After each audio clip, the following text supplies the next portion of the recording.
My golden child sister deliberately planned her wedding on our younger sister's graduation day, so I made sure the entire family skipped her wedding. I never thought I'd be the one to splinter my family. Then again, I never imagined my older sister would force me to choose between her walk down the aisle and witnessing our baby sister accomplish what none of us ever had. To truly grasp why I acted as I did, we must revisit where this story began, because context, as they say, changes everything. Growing up in suburban Ohio, I was the quiet middle child, a reluctant buffer between two sisters who inhabited entirely different worlds. Our house on Maple Drive had 4 bedrooms, but only one ever felt truly alive. Miranda's room was a glittering shrine, walls adorned with ribbons, photographs, and shelves crammed with trophies from dance competitions and beauty pageants. Miranda, 3 years my senior, seemed to emerge from the womb expecting applause. She possessed an effortless magnetism, her golden hair a flowing cascade, her smile charming teachers into overlooking tardiness, her laugh drawing everyone in like moths to a flame. Our parents, Claudia and Raymond Patterson, orbited her like she was their very son. Our mother recounted Miranda's birth as if it were a fairy tale, the full head of golden hair, the absence of tears, the nurses unanimous all at her beauty. My own arrival, by contrast, was a footnote. I entered the world quickly, unremarkably, and promptly vanished into the background of Miranda's toddler tantrums. I vividly remember being 7, watching Mom spend 3 painstaking hours curling Miranda's hair for a school photograph. My own picture day arrived and departed with a quick brush and a stern reminder not to make weird faces. At the time, I didn't question it. Miranda was special. Everyone knew that. Dad, Raymond, was gentler in his favoritism, yet it was undeniably present. He coached Miranda's softball team for 2 summers, attending every practice and game with religious devotion. When I tentatively expressed interest in the swim team, he offered to drive me to tryouts, but never managed to make a single meet. Work, he'd always say. Things are busy. Yet, somehow, work never interfered with Miranda's extensive activities. This dynamic calcified so early, I can't recall a time before it existed. Miranda commanded attention through sheer force of personality. Her tantrums, when she didn't get her way, were legendary, and our parents swiftly learned that capitulation was far easier than weathering the storm. By 10, she had subtly trained the entire household to revolve around her needs. Then came Vivian, born 6 years after me, entering this world fighting. Premature by 2 months, she spent her first weeks in the NICU while our parents juggled hospital visits with Miranda's dance recitals. From her earliest days, Vivian learned she'd have to carve out her own space in a family that had already crowned its star. And me? I watched. I observed. I became the reluctant translator between 2 sisters who, despite sharing a roof, existed in completely different universes. My role crystallized early: peacekeeper, mediator, the one who smoothed over tensions and diligently managed everyone's feelings, everyone's, that is, except my own. I became adept at anticipating our parents' moods, gauging when requests might be entertained, and when invisibility was my safest bet. This hypervigilance served me well in the wider world, but it left me perpetually exhausted within my own home. By 16, I had perfected the art of observing family dynamics without emotional participation. Detachment became my intricate survival mechanism. What I witnessed from that dispassionate vantage point would eventually equip me with the ammunition I needed to change everything. Miranda glided through high school on a cloud of popularity and parental adoration. She dated the quarterback, was crowned homecoming queen, and her graduation party was an event the neighbors discussed for years. Mom and Dad rented a backyard tent, hired a DJ, and catered the entire affair with food from the expensive Italian restaurant downtown. 200 people arrived to celebrate Miranda's completion of basic public education. My graduation 2 years prior had been marked with dinner at Applebee's. Just the 5 of us, since Vivian was only 11. Dad checked his watch through most of the meal, and Mom spent half of it on her phone, arranging something for Miranda's upcoming dance recital. College, Miranda declared, wasn't her thing. Our parents nodded sagely, agreeing she was too creative, too free-spirited, for traditional education. What they truly meant was they'd fund her apartment in Columbus while she figured out her passion, which ultimately manifested as a series of boyfriends and endless shopping trips. Vivian, meanwhile, struggled profoundly. Learning disabilities transformed school into a daily battlefield. Dyslexia made reading a source of constant humiliation. While Miranda garnered praise for merely existing, Vivian faced criticism for every B-, every faltered word during oral presentations. I remember countless nights sitting with her, poring over flashcards, breaking down sentences into manageable chunks, watching her cry from sheer frustration before wiping her tears and trying again. The disparity in our parents' response to academic struggles was staggering. When Miranda failed algebra, they hired a tutor and blamed the teacher for not recognizing her unique learning style. When Vivian wrestled with reading, they told her she needed to try harder, to focus more, to stop making excuses. I accompanied Vivian to her first meeting with a learning specialist when she was 14. Our parents couldn't make it. Miranda had a dentist appointment that inexplicably required both of them. Sitting in that office, listening to a professional explain that Vivian's brain processed written information differently, that she wasn't lazy or stupid but worked twice as hard as her peers just to keep pace, something fundamental shifted in my understanding of my family.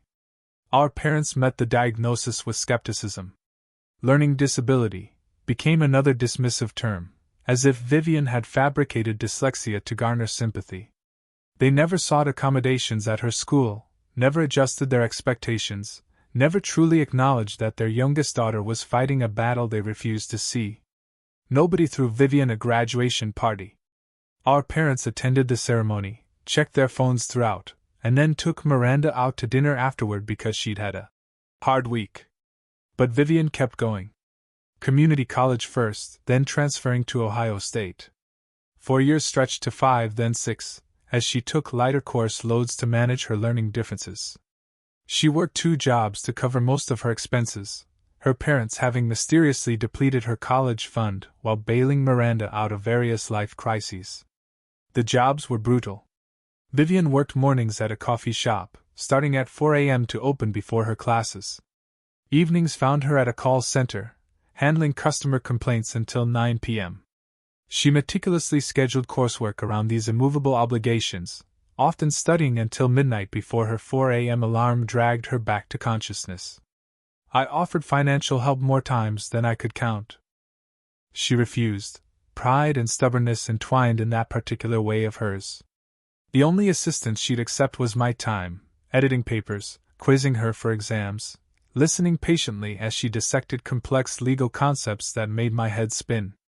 During those years, Miranda cycled through 3 apartments, 4 boyfriends, and what our parents lovingly termed her entrepreneurial phase. This phase involved a failed jewelry business, funded entirely by mom and dad, followed by an equally doomed attempt at becoming a life coach. Each failure was met with sympathy, financial bailouts, and reassuring pronouncements that she'd find her path eventually. Vivian asked our parents for textbook money exactly once, during a particularly tight semester when her hours were cut at both jobs. They sent her $200 and reminded her that money was tight, conveniently forgetting the $3,000 they'd just given Miranda for a self-improvement retreat in Sedona. When Vivian got into law school, I screamed so loud my neighbors called to check on me. She'd done it. Against every odd, every dismissive comment from our parents, every comparison to Miranda's effortless charm, my baby sister had clawed her way into one of the best law schools in the Midwest. The acceptance letter arrived on a Tuesday in March. Vivian called me sobbing, unable to form complete sentences for the first 5 minutes. When she finally calmed enough to speak, she told me she'd read the letter 11 times, convinced she must have misunderstood. That night, I drove to her apartment with champagne and her favorite Thai food. We stayed up until 3 a.m., talking about her future, the career she was building, all the doors this degree would open. Vivian glowed in a way I'd never seen from her, hope, pride, and disbelief tangled together. I asked if she told our parents yet. Her glow dimmed slightly. She'd called them right after me. Their response had been, "Congratulations. That's great, honey. Followed by a 20-minute tangent about Miranda's new boyfriend and how this one might actually be marriage material. 20 minutes about Miranda's romantic prospects. Less than 60 seconds about Vivian's acceptance to law school. Our parents' lukewarm congratulations and immediate pivot to discussing Miranda's new boyfriend, Quentin, who came from money and might actually propose this time, spoke volumes. Quentin did propose 8 months ago with a ring that cost more than Vivian's annual tuition. The engagement party our parents threw rivaled some weddings I'd attended. 200 guests packed into a rented ballroom at a country club our family had no business affording. Miranda wore a custom dress. Our mother gave a tearful speech about watching her baby girl find true love. Our father actually cried during his toast. Vivian attended in a dress she bought at a consignment shop, standing in the corner with me, watching our parents' lavish attention on Miranda's latest milestone. At one point, a distant cousin approached Vivian, asking if she was still in school. Law school, Vivian corrected quietly. I graduate next year. The cousin nodded absently, already scanning the room for someone more interesting. Miranda, meanwhile, radiated under the attention, already discussing destination ceremonies and designer gowns. Vivian, as usual, smiled and congratulated her sister, while I seethed in the corner, nursing a glass of wine and fantasizing about telling everyone exactly what I thought of this family's priorities. The date for Miranda's wedding was set for October 15th. I marked it in my calendar, already dreading the event but prepared to show up and play my role as the supportive middle sister. Then came March, and Vivian's law school announced their commencement date, October 15th. My stomach dropped when she told me. We were in her tiny apartment, surrounded by textbooks and empty coffee cups, when she mentioned it casually, like she'd already accepted the inevitable. Her voice carried that particular flatness I'd learned to recognize over the years, the sound of Vivian preparing herself for disappointment. I immediately pulled out my phone, checking the calendar I'd marked months ago. The date glared back at me, confirming what I already knew. Vivian watched my expression shift. She shrugged, a gesture carrying 27 years of resignation. It is what it is, she said. Miranda set her date first. I can't exactly ask a wedding to move from my graduation. I asked. Why the hell not? She just looked at me with those tired eyes, and I understood. She'd spent her entire life being the flexible one, the accommodating one, the one whose needs could always be postponed for someone else's convenience. The very idea of asking for priority didn't even occur to her as a possibility. That night, after I left her apartment, I sat in my car for 30 minutes, just thinking. The ceremony was 7 months away. Venues could be changed, caterers rescheduled, invitations reprinted. Nothing about this situation was truly immovable, except, perhaps, the people who refused to move. Vivian would be the first person in our family to earn a graduate degree. The first to achieve something beyond high school or a brief stint at community college. She'd done it while working, while managing a learning disability, while being consistently overlooked by the very people who were supposed to champion her. I called Mom that night. Claudia's voice was distracted when she answered, already talking to someone in the background about floral arrangements.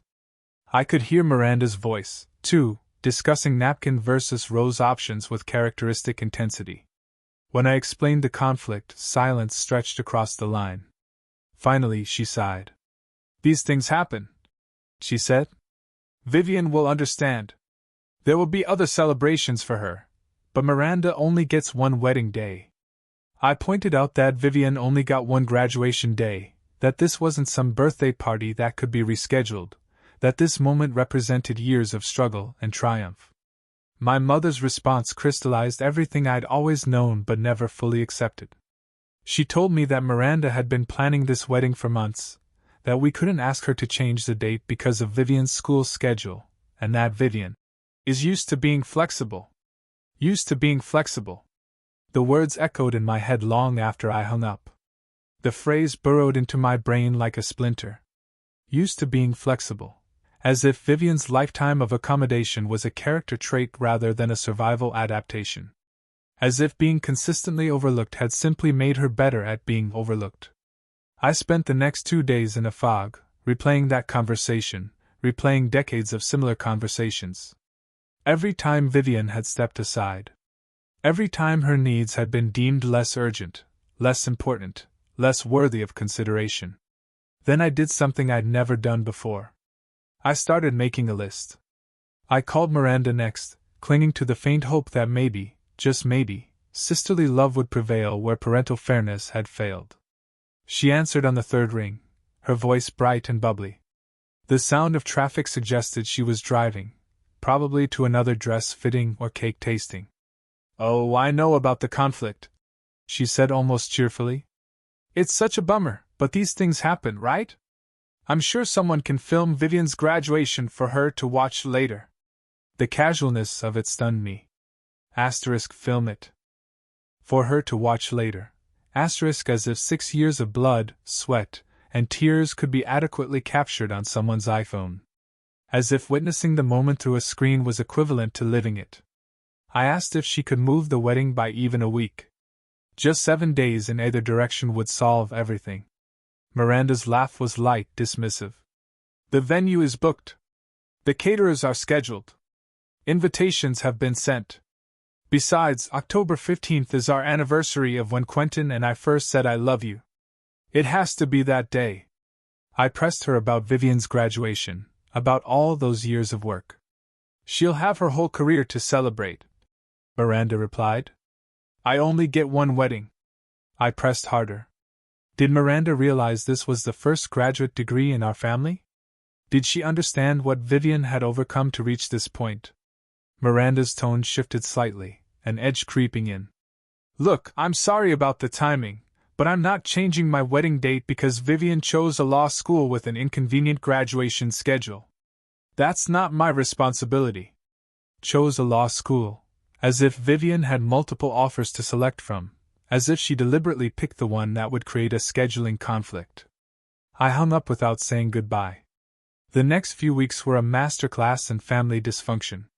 Every conversation with our parents circled back to Miranda's wedding preparations, color schemes, seating charts, rehearsal dinner locations. Vivian's upcoming graduation became the elephant in every room, acknowledged only when I brought it up, and then swiftly dismissed. Our Sunday dinners, once a tradition I'd actually enjoyed, became exercises in endurance. Miranda would arrive with fabric swatches and centerpiece options, monopolizing the conversation, while Vivian picked at her food in silence. Our mother cooed over every detail, our father nodded along approvingly, and I watched my youngest sister shrink further into herself with each passing week. At one of these dinners, approximately a month after I'd learned about the conflict, I made a deliberate attempt to redirect the conversation. "Vivian has finals coming up," I announced during a rare lull. "Some of the toughest exams in legal education." Our mother glanced at Vivian briefly. "That's nice, honey. Are you prepared?" Before Vivian could respond, Miranda launched into a crisis about her maid of honor's bridesmaid dress alterations. The moment passed, swallowed by more urgent wedding concerns. Driving home that night, I called Vivian to check on her. "I'm fine," she said, which we both knew was a lie. "I've been fine my whole life. Why would anything be different now?" Aunt Sylvia, our mother's sister, called to discuss what she should wear to the wedding. When I mentioned the conflict with Vivian's graduation, she paused. "That's unfortunate timing," she said carefully. "But weddings are such important family events." I asked what graduate school completion ceremonies were. Her hesitation told me everything. But Aunt Sylvia's hesitation also revealed something else, a flicker of discomfort. The briefest pause that suggested she recognized something wasn't quite right, even if she couldn't articulate what. I filed that observation away for later. Grandma Edith, the family matriarch at 82, was the first person to genuinely seem troubled by the situation. She'd always had a soft spot for Vivian, perhaps recognizing a kindred spirit in someone who'd had to fight for recognition. "That doesn't seem right," she murmured when I explained the situation over tea at her house. "Vivian worked so hard." I agreed. "But your mother has her heart set on seeing Miranda get married." Grandma continued. She paused, then added, I suppose we all do. Her voice carried an uncertainty I'd rarely heard from her. I leaned forward. Do we, though? Or have we just always assumed Miranda's events are the ones that matter? Grandma Edith set down her teacup, studying me with sharp eyes that age hadn't dimmed. You've always been the one who noticed things, she said quietly. Even as a child, you watched everything. Saw what others missed. What do you see now? I asked. She was quiet for a long moment. Then she said something that surprised me. I see Vivian holding herself so carefully at family gatherings, like she's trying not to take up too much space. Like she's afraid of being too much trouble. My throat tightened.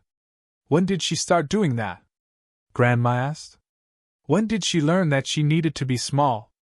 Even Grandma Edith, who saw Vivian more clearly than anyone else, defaulted to Miranda. The pattern was too ingrained, too comfortable to disrupt. Vivian called me one night in April. Her voice was thick with tears she was trying to hide. I'm not going to walk at graduation, she said. I'll just get my diploma mailed. The words hit me like a physical blow. I demanded to know why. Because if I make everyone choose, they'll choose Miranda, and I can't watch that happen. I'd rather just quietly get my degree and not make it a thing. I told her this was absurd, that she'd earned the right to walk across that stage. Have I, though? Her laugh was hollow. According to everyone in this family, my graduation is just an inconvenience that conflicts with something actually important. I asked her to tell me about her first week of law school, to describe what it felt like walking into those classrooms, surrounded by people who'd never been told they were stupid, who never had to fight for every grade. Vivian was quiet for several seconds. Terrifying, she finally admitted. I sat in the back of every lecture for the first month because I was afraid I'd get called on and everyone would realize I didn't belong there. Imposter syndrome like you wouldn't believe. But you stayed. I stayed. She paused. Every time I understood a concept, every time I participated in class and actually contributed something worthwhile, it felt like proving something. Not just to myself, but to everyone who ever looked at me like I was slow. I asked who she wanted in that audience when she walked across the stage. Her voice cracked slightly. Everyone. I want everyone to see that I made it. That the girl who couldn't read until 3rd grade is now a lawyer. Then that's what you're going to get, I promised. I stayed on the phone with her for 2 hours that night. By the end, I convinced her not to give up her ceremony. What I didn't tell her was that I'd also made a decision of my own. If my family wouldn't value Vivian's achievement, I would make them. The campaign started subtly. I began calling relatives, not to argue against Miranda's wedding, but simply to share information about Vivian's graduation. My approach was methodical.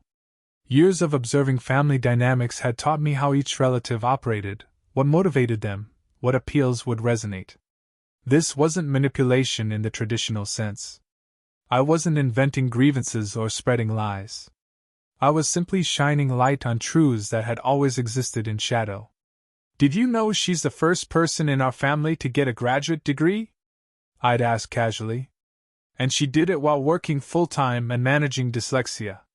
Her professors say she's one of the most determined students they've ever had. With Uncle Preston, I emphasized the professional achievement. He'd always valued hard work and education, even if he'd been too distant to notice Vivian's particular struggles. With Aunt Sylvia, I played up the emotional angle. I described how Vivian had cried when she got her acceptance letter. How she thanked me for all those nights of flashcard sessions. How she'd already been accepted to a prestigious firm for after graduation. My mother always made sure I felt seen at family events when we were growing up, Aunt Sylvia said slowly during one of our conversations. But I watched how your mother treated Vivian compared to Miranda. It reminded me of things I'd rather not remember. Small things, but they accumulate. I mentioned that Vivian had never been the one they showed up for. Sylvia went quiet on the line. I thought about your grandmother's nursing school graduation, she eventually said. The one Grandpa skipped. She's mentioned it exactly twice in my entire life. Both times after a glass of wine. Those wounds don't heal just because time passes. With Grandma Edith, I was direct. I told her that Vivian needed her there, that she needed someone from this family to show up for her. Grandma was quiet for a long moment. Then she said something that changed everything. "I've been thinking about this since you first told me," she admitted. "Your grandfather didn't come to my nursing school graduation.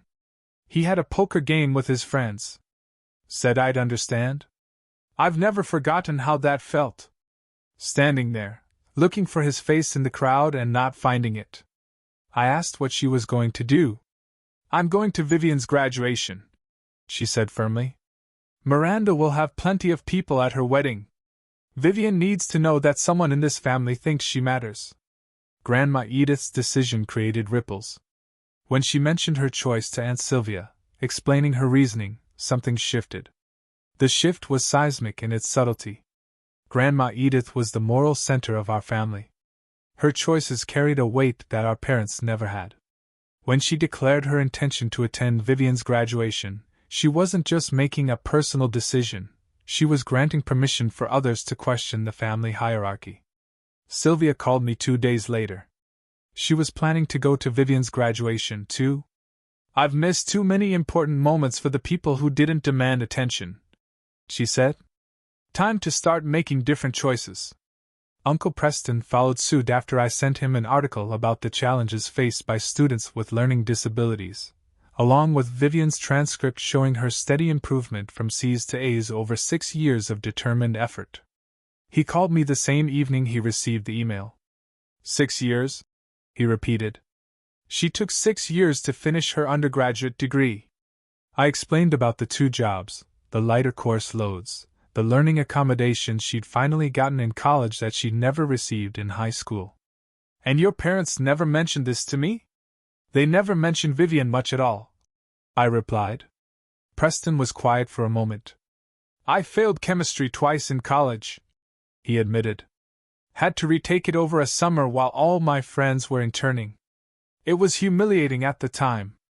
Probably the hardest thing I'd done up to that point." "Imagine feeling that way about reading," I said. "About every single assignment, every textbook chapter, every email. That's what Vivian lived with. This kid's got grit," he said. "More than anyone gave her credit for. I'll be at her graduation." Garrett, a cousin close to my age who'd always gotten along with both sisters, was harder to convince. He genuinely liked Miranda and felt torn about the conflict. I took him out for drinks and laid out the history. Every Miss Vivian recital that coincided with something Miranda needed. Every graduation party that wasn't thrown. Every time Vivian's achievements had been minimized to avoid overshadowing Miranda's spotlight. We talked for nearly 3 hours that night. Garrett asked questions I hadn't anticipated, pushed back on some of my characterizations, played devil's advocate in ways that forced me to examine my own motivations. "Are you sure this isn't just about you being angry at Miranda?" he asked at one point. The question stung, because it was fair. "Maybe partly," I admitted, "but mostly it's about Vivian. She spent her entire life being told, through actions if not words, that she's less important. This is a chance to show her that's not true." Garrett swirled his beer thoughtfully. "I never really noticed," he admitted. "Miranda's just so present, you know? She fills up every room." I asked him who needed him at their graduation. He chose Vivian. One by one, I watched my family members wake up to a pattern they'd never examined. Decades of unconscious preference, of attention flowing to whoever demanded it loudest, of assuming that the quiet child didn't need support because she didn't ask for it. By September, the numbers had shifted dramatically. Of the 40 family members invited to both events, 32 had quietly RSVP'd Vivian's graduation instead of Miranda's wedding. The shift hadn't happened overnight. Throughout the summer, I'd had dozens of conversations, answered countless questions, addressed concerns and skepticism from relatives who never questioned our family's dynamics before. Some conversations were harder than others. Quentin's mother called me in July, having heard through the grapevine about the family division. She was polite but clearly displeased, suggesting I was being childish and selfish by creating drama before her son's wedding. I explained the situation from my perspective, focusing on facts rather than emotions, the timeline of both events, Vivian's academic journey, the family's historical treatment of both sisters. She listened, then said, "I understand your concerns, but perhaps there are better ways to address family imbalances than boycotting a wedding." I told her I wasn't asking anyone to boycott anything. I was simply ensuring people had complete information before making their choice. The woman who would become Miranda's mother-in-law had nothing to say to that. I waited for the explosion. I didn't have to wait long. Miranda called our mother, screaming about RSVPs. Half the family had declined, citing prior commitments. When pressed, the truth emerged. "You convinced them?" Miranda shouted into my voicemail. "I know you did this. You turned everyone against me." I called her back, keeping my voice calm. I told her I didn't turn anyone against her. She accused me of making them choose Vivian. I responded that I simply told them the truth about what Vivian has accomplished, and let them make their own decisions. My sister's fury was incandescent. She called me jealous, bitter, pathetic. She accused me of sabotaging her happiness because I couldn't stand to see her succeed. The voicemail she left was 7 minutes long. I listened to it once, then saved it. Part of me wondered if I might need evidence someday of who Miranda really was beneath the golden exterior. Her accusations ranged from the predictable to the bizarre. Apparently, I'd been plotting against her since childhood, nursing ancient resentments about bedroom sizes and birthday presents. Apparently, I'd always been jealous of her looks, her popularity, her ability to attract attention without effort. Nowhere in her 7-minute rant did she mention Vivian's name. The conflict wasn't, in Miranda's mind, about our sister's graduation being overshadowed. This was entirely about me attacking her. I let her vent, then asked a question of my own. "Did you ever consider moving your wedding even once? Did the thought cross your mind that maybe, just maybe, Vivian deserves one day where the family shows up for her?" Miranda's silence stretched for 10 seconds, then she hung up. Our parents' reaction was predictably dramatic. My father, Raymond, typically passive in family conflicts, actually raised his voice during our phone call. "You've ruined your sister's wedding," he accused. "Half the family isn't coming because of whatever poison you've been spreading." I corrected him. Half the family decided to attend a graduate school graduation instead because they finally realized that Vivian's achievements matter just as much as Miranda's. He sputtered, caught off guard by my calm response. "This isn't about who matters more," he insisted. "It's about respecting commitments. People committed to attend Miranda's wedding. I asked when anyone in this family had ever committed to attending Vivian's events. The silence on the line was deafening. My mother, Claudia, was more wounded than angry. "How could you do this to us? To your sister? We've been planning this wedding for months." I asked how they could do this to Vivian. Silence. "She's worked harder than anyone in this family," I continued. "She's overcome obstacles that would have broken most people. And she did it without your support, without your attention, without anyone ever throwing her a party or calling her special.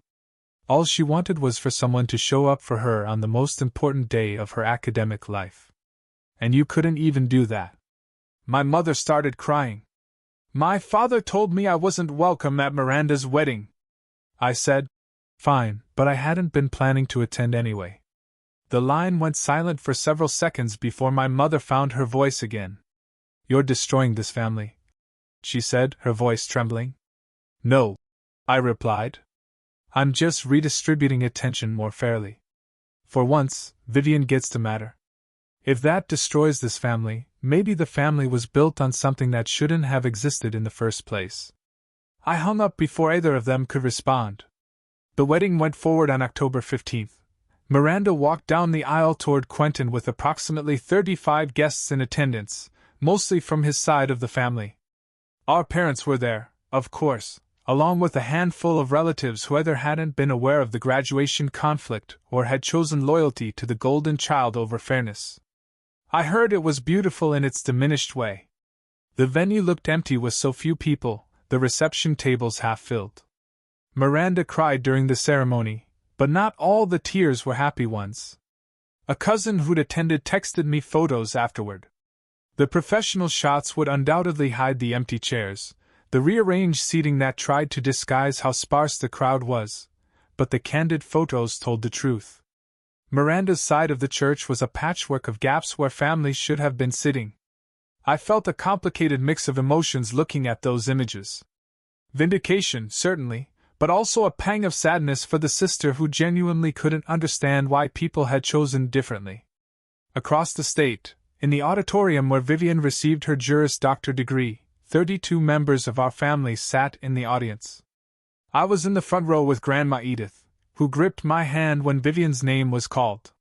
She walked across that stage with her head held high, looking out at a crowd that finally, for once in her life, had shown up for her. The moment her name was called, our section erupted. Grandma Edith, Uncle Preston, Aunt Sylvia, Garrett, and 24 other relatives who had chosen to witness this instead of Miranda's wedding. They cheered, they clapped, they made enough joyous noise that people turned to look. Vivian paused on stage, diploma in hand, scanning the audience until she found us. Even from that distance, I could see her composure waver. Her smile wobbled, then stretched wider than I'd ever seen it. She raised her diploma slightly, a small salute to the people who'd shown up. I've never seen my sister smile like that. Afterward, at the celebration I'd organized at a restaurant downtown, Vivian made a speech that still makes me cry when I think about it. I spent most of my life believing I was less important than my sister, she began. Not because anyone told me directly, but because of the thousand small moments where I came second, where my achievements were footnotes to someone else's story. She looked around the room at the relatives who had chosen to be there. Today, for the first time, I feel like I matter. Not because of this degree, but because you all showed me that my hard work was worth witnessing, that my struggles were worth acknowledging, that I was worth choosing. Her eyes found mine. Especially you. You've been choosing me my whole life, even when nobody else did. I wouldn't be standing here without you. I wanted to tell her that wasn't true, that she'd accomplished this entirely through her own determination. But I just nodded, tears streaming down my face, accepting the gratitude she needed to express. Later, she would tell me about the moment she'd seen our section of the auditorium. She'd expected maybe 5 or 6 people.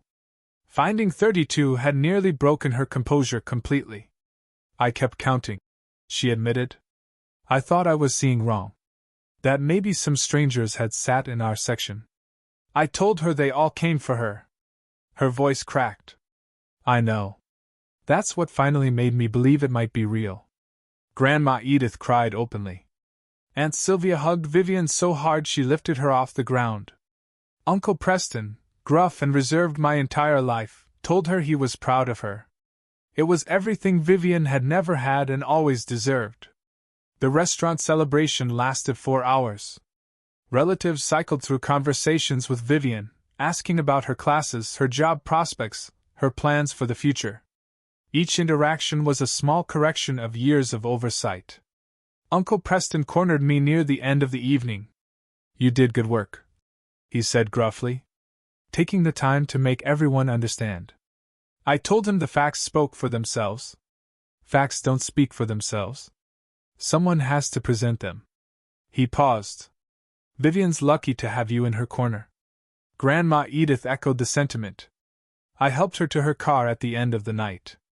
You broke a pattern that's been holding this family back for decades, she said. Your parents may never forgive you, but Vivian will never forget. The aftermath has been complicated, as family fallout always is. Miranda barely speaks to me, and when she does, it's with a coldness that makes it clear she'll never forgive what she sees as my betrayal. Her honeymoon photos appeared on social media 2 weeks after the wedding. Beautiful beaches, expensive restaurants, Miranda and Quentin looking happy. I wondered if she'd managed to put the wedding behind her, or if the sting of those empty chairs still haunted her. 3 months in, she posted about being blessed with such a supportive husband and in-laws. Conspicuously absent from her gratitude was any mention of her own family.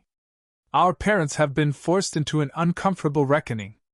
With so many family members having witnessed the pattern for themselves, they can no longer pretend that everything was always equal, that Vivian was simply less needy rather than less prioritized. My mother called me a month after both events. Her voice was smaller than I'd ever heard it. I didn't realize, she said. I didn't see how different it was for her. I asked if she saw it now. A long pause. I'm trying to, Ben. It's not an apology. Not really, but it's a start. Our father has remained more distant. He sends occasional texts about neutral topics, but hasn't directly addressed what happened. Part of me understands. Admitting you favored one child over another means confronting something fundamentally ugly about yourself as a parent. Denial is easier, but easier isn't always available anymore. Too many relatives witness the pattern for themselves. Too many conversations happen that can't be unspoken. At Thanksgiving, held at Uncle Preston's house this year to avoid the complications of choosing between our parents' house and anywhere else, Vivian sat at the main table while Miranda and Quentin made excuses not to attend. Vivian started her job at the law firm in January. She's thriving, finally, in an environment that recognizes her intelligence and work ethic. We have dinner together every week, and she's slowly working through years of feeling invisible. Her apartment now displays her diploma prominently, something she admitted she initially felt strange about. I wasn't going to hang it up, she told me during one of our weekly dinners. It felt like bragging. I asked what she felt about it now. She glanced at the framed document on her wall. Now it feels like proof, she said. Proof that I did something everyone said I couldn't. Proof that the people who believed in me were right. Some people have asked me if I regret what I did. If I feel guilty for diminishing my sister's wedding, for forcing the family to make a choice that created such division. Here's my answer. Miranda had a lifetime of choices made in her favor. Every time resources were allocated, attention was distributed, or priorities were set, she came first. Her wedding was going to be beautiful regardless. The difference between 40 guests and 80 guests is just a matter of scale, not of support or love. Vivian, on the other hand, had never been chosen. Not once in her entire life had the family shown up for her the way they showed up for Miranda. Her graduation wasn't just about a degree. It was about finally being seen. The family members who chose to attend her graduation didn't do it because I manipulated them. They did it because when I laid out the history, they recognized something they'd been complicit in. They made a choice to do better. That's not sabotage. That's accountability. Miranda will probably never understand why what she did was wrong. She spent too long believing that her needs naturally superseded everyone else's, a belief our parents cultivated from her earliest days. In her mind, she's the victim of a jealous sister who couldn't let her have one perfect day. She doesn't see that she was asking Vivian to sacrifice her only perfect day so Miranda could have another one. The relationships in my family are different now. Some of them are broken in ways that might never heal, but others are stronger than they've ever been. Vivian has connections with relatives who finally see her clearly. Grandma Edith calls her every week. Uncle Preston has become an unexpected mentor as she navigates her legal career. We lost some things when I made this choice. But we gained something important too. The truth. Families often operate on unspoken agreements, hierarchies that everyone maintains without examining. The golden child gets what they want, and everyone else adjusts. It's comfortable in its way because it eliminates conflict. Someone has already been designated as most important, so decisions are easy. Breaking that pattern is painful. It requires everyone to confront their complicity, to acknowledge that their passivity enabled injustice. It would have been easier for me to stay quiet, to let Vivian sacrifice her graduation, to maintain the family peace that only ever benefited one person. But easier isn't the same as right. I watched my baby sister walk across that stage, Grandma Edith's hand in mine, surrounded by family members who finally chose to see her. She'd spent 6 years fighting for that moment, and she deserved every second of recognition. Miranda had her wedding. Vivian had her graduation. Both events happened. Both sisters had their day. The only difference is that this time, the family's attention was distributed fairly. And if that makes me the villain in Miranda's story, so be it. I can live with being the person who finally said, enough. Who refused to let the pattern continue. Who showed my family that choosing the loud child over the quiet one isn't neutral. It's a choice with consequences. Vivian matters. Her achievements matter. Her pain at being overlooked matters. I just made sure everyone else finally understood that, too. Some days I wonder what would have happened if I'd stayed silent. Vivian would have skipped her graduation, collected her diploma by mail, and watched Miranda glow at a wedding full of family support. The pattern would have continued, unbroken and unexamined. Instead, my baby sister knows what it feels like to be chosen. To have people show up. To matter.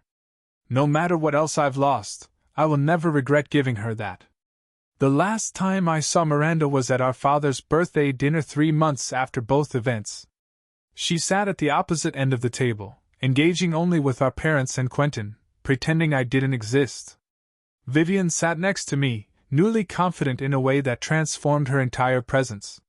She spoke about her cases, laughed with Grandma Edith, accepted compliments gracefully instead of deflecting them. At one point, our eyes met across the table, Miranda and me. Hers were hard, unforgiving. Mine probably looked tired. This rift between us may never heal. And I've accepted that. But then I glanced at Vivian, animated and happy, finally comfortable taking up space in a family that had made her feel invisible for 27 years. And I knew with absolute certainty that I'd do it all again. Every phone call, every difficult conversation, every moment of doubt about whether I had the right to interfere. Worth it. All of it. For her. Because that's what family should be. Not reflexive loyalty to whoever demands it loudest, but a conscious choice to support whoever needs it most. Miranda had our parents' devotion from her first breath. Vivian had to earn every scrap of recognition she ever received. Now she knows that recognition wasn't just from me. It was from Grandma Edith, Aunt Sylvia, Uncle Preston, Garrett, and 30 other people who looked at the situation clearly and decided to show up for her. The golden child had her wedding. It was smaller than planned, but it happened. The forgotten child had her graduation. It was witnessed and celebrated by more family than any event in her life. And me? I have something better than being liked by everyone. I have my baby sister thriving for the first time in her life, knowing that she was worth fighting for. That's enough. That's more than enough. That's everything.